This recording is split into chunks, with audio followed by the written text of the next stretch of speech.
Dickens, chapters 27, The Next Day. The next day they met and they decided to walk through the woods, but this time they decided to go much further. And Tinker told Charlie that he'd heard that Bob lived on the edge of the woods, and they decided to give his caravan a wide berth. The last thing they wanted was to bump into him again. They had had enough excitement for one day. Tinker was preoccupied and he wasn't saying much. He was thinking about Anne, but he was wondering what she was getting up to. He'd been impressed by her feisty spirit, and she had stirred feelings in him which he had never felt before. Luckily for him, Charlie didn't notice. He just assumed that he was tired. They walked for a few miles, and then they sat on an old oak tree trunk, and they shared a big bottle of lemonade and a few bent, appetizing sandwiches. Charlie was feeling bored with the unusual silence, and he spoke up. "How far ahead are we going?" he asked. He was getting tired. He wasn't used to walking so far. "Don't worry," said Tinker. "See that red building over there? That's where we're going." Charlie stared and he squinted into the distance, and he could make out something red in the distance, but it was more like a dot than a house, he thought. He decided not to say anything, as he didn't want to annoy Tinker, but he did think it was strange that he was so quiet. They walked slowly on the fallen leaves, and Charlie marveled at the sight of a squirrel, which had scrambled all the way up a tree with ease. He wished he could do that. Charlie looked at Tinker, who loved to see unusual things. But Tinker was lost in his own world and not noticing anything. It was strange. Charlie didn't know it, but Tinker was experiencing his first crush. He was finding it hard to concentrate on the walk, as each time he tried to concentrate, Anne's face appeared, and she disturbed his mind with a large pop of gum. "We're nearly there," said Charlie, who was getting embarrassed by the silence.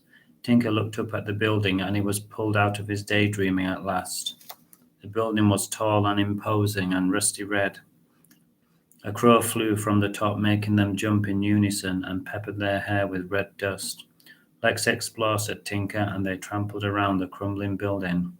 Charlie wasn't happy because it smelled of nappies and there was crushed cans and cigarette butts everywhere. He hated untidiness. Charlie stepped onto a can, and the crunch echoed around the walls like a pistol shot. "This is scary," he said. "I want to go," he complained. "Don't be such a baby," said Tinker, as he looked up at the black cobweb ceiling. Something touched Charlie's shoulder, and he cried out, and Tinker laughed.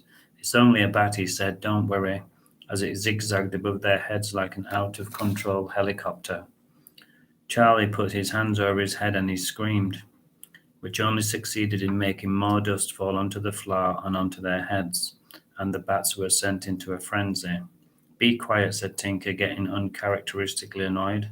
"You frighten it away," he added. Charlie decided to go and stand outside.